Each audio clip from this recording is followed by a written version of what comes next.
Pada kesempatan ini kita akan belajar bersama tentang materi tematik kelas 6, tema 7 kepemimpinan, subtema 1, pemimpin di sekitarku, pembelajaran 2. Burung beo, burung belibis, buah naga dimakan ulat. Tonton videonya sampai habis, semoga bermanfaat. Namun sebelum lanjut, mari kita sama-sama berdoa sejenak agar kita diberikan kemudahan dan kelancaran di dalam belajar. Dan jangan lupa, mari sama-sama kita dukung dan kita bangun channel ini, klik subscribe, like, dan share agar video ini memberikan manfaat untuk kita bersama. Perhatikan percakapan antara Dayu dan Edo. Tadi malam, aku menonton pertunjukan orkestra di televisi. Aku terkesan dengan dirijen yang memimpin orkestra itu, kata Dayu. Edo pun bertanya, kenapa? Ya, pemain orkestra dapat menampilkan permainan musik yang indah. Ayo bernyanyi. Hari itu Dayu dan teman-temannya mempelajari lagu baru, yaitu lagu yang berjudul Ibu Kita Kartini. Lagu Ibu Kita Kartini merupakan lagu yang diciptakan oleh Wage Rudolf Supratman. Inilah lagu yang dipelajari Dayu dan teman-temannya. Sekarang, mari kita menyanyikan lagu Ibu Kita Kartini.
Itulah lagu yang sudah kita nyanyikan tadi yang berjudul Ibu Kita Kartini.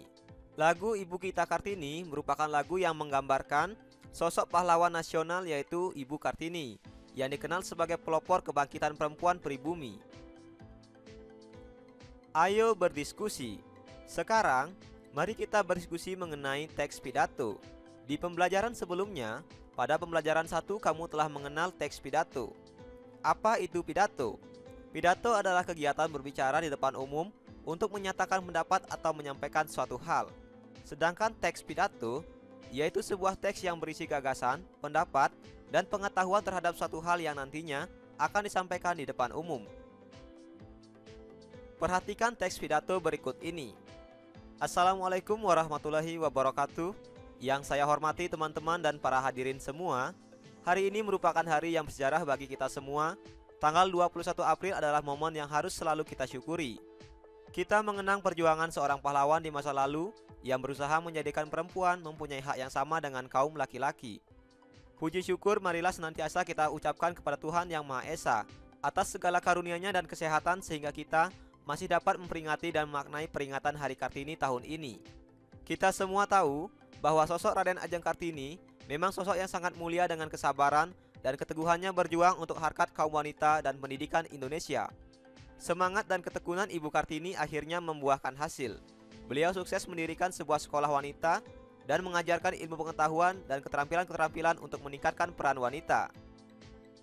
Hari Kartini diperingati setiap tahun. Sebaiknya, kegiatan ini bukan hanya sebagai seremonial, namun kita harus memaknai peringatan Hari Kartini.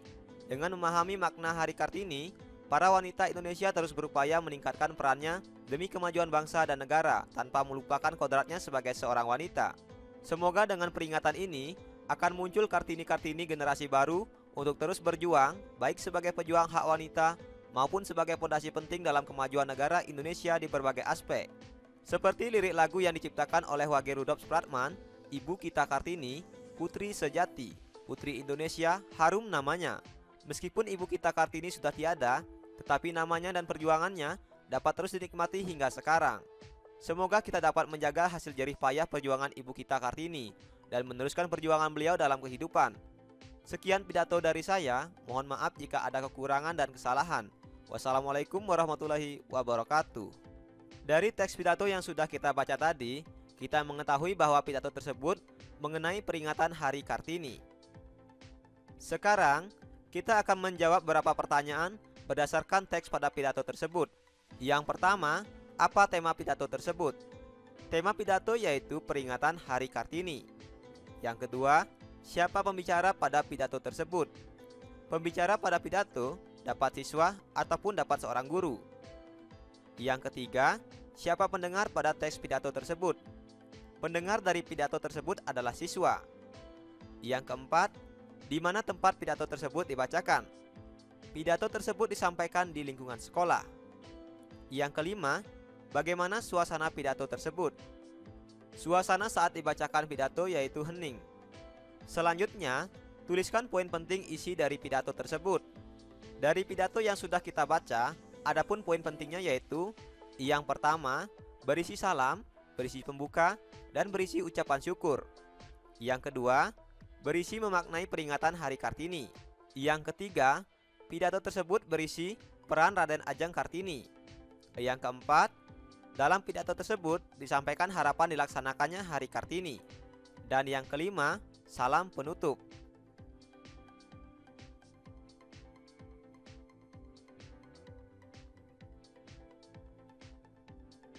Ayo membaca. Sekarang, marilah kita membaca teks yang berjudul Raden Ajeng Kartini. Raden Ajeng Kartini lahir di Jepara pada tanggal 21 April 1879. Beliau berasal dari keluarga bangsawan Jawa. Kartini adalah putri dari pasangan Raden Mas Adipati Aryo Sosroningrat dan M.A. Ngasirah. Beliau merupakan anak kelima dari 11 bersaudara. Kartini kecil berbeda dengan anak-anak perempuan di kampungnya. Ia mendapat kesempatan mengenyam pendidikan di sekolah yang sangat bagus. Kartini menempuh pendidikan di ELS hingga usianya 12 tahun. Setelah itu, ia dipingit di rumah sesuai tradisi Jawa pada masa itu. Selama sekolah di ELS, Kartini belajar bahasa Belanda. Karena bisa berbahasa Belanda, Kartini berkirim surat kepada teman-teman di Belanda. Beberapa temannya yaitu Rosa Abendanon dan Estil Stella Zihandelar.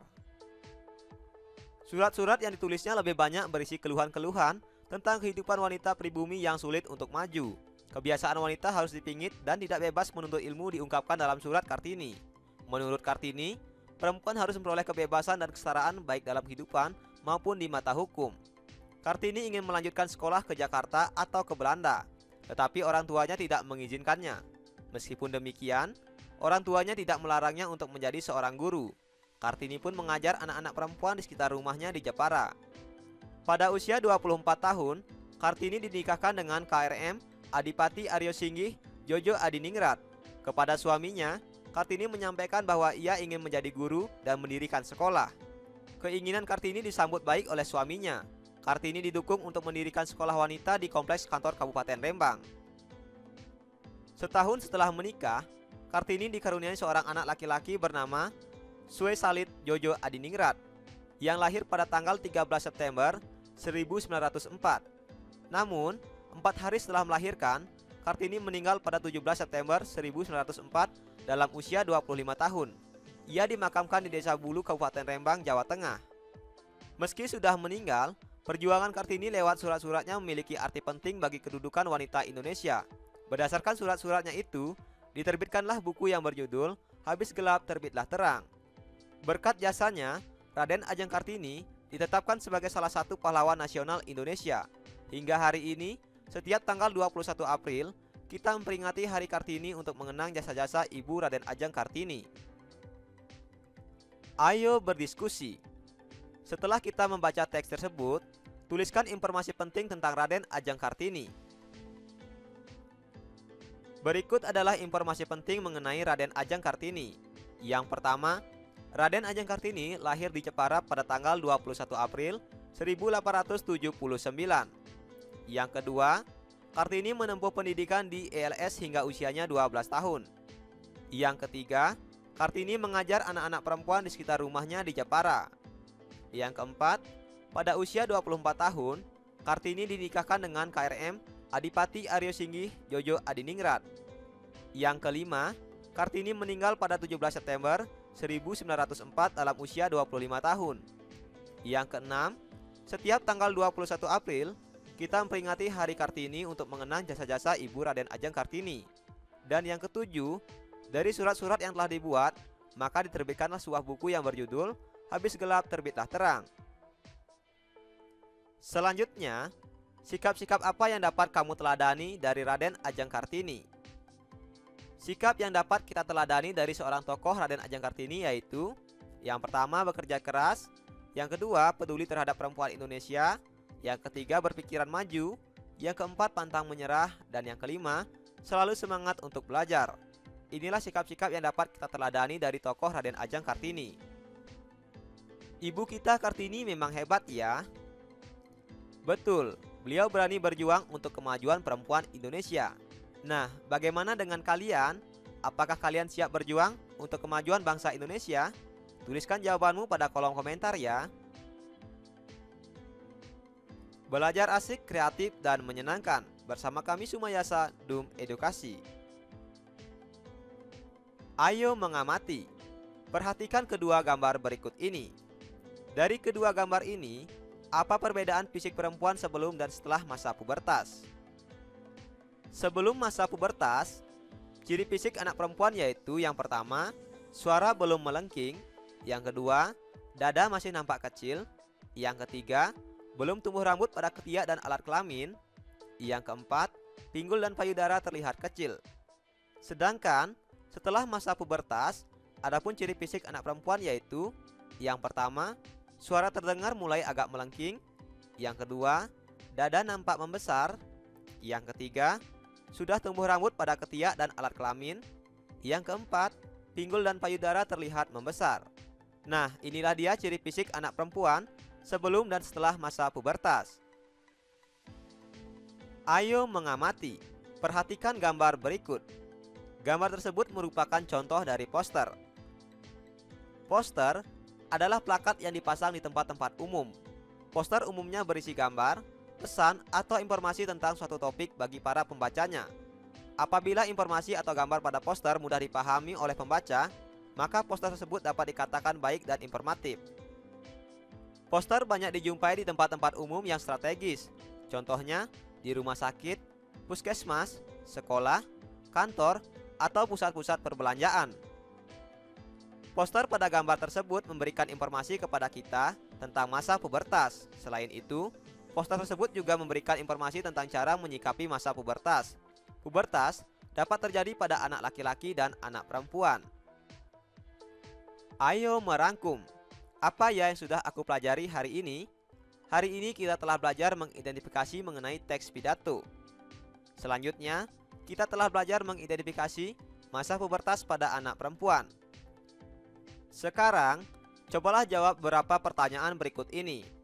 Yang pertama, tuliskan apa yang kamu ketahui tentang tokoh Raden Ajeng Kartini. Yang kedua, tuliskan sikap yang dapat kita teladani dari Raden Ajeng Kartini. Yang ketiga, jelaskan perbedaan ciri fisik sebelum dan sesudah masa pubertas pada anak perempuan. Apa ya yang sudah aku pelajari hari ini? Agar lebih menarik, apa ya usulku? Jangan lupa tulis jawaban dan saranmu pada kolom komentar. Terima kasih telah menyaksikan video ini. Semoga bermanfaat. Mari sama-sama kita dukung dan kita bangun channel ini. Klik subscribe, like, share, dan komen. Sampai jumpa lagi dalam video pembelajaran berikutnya.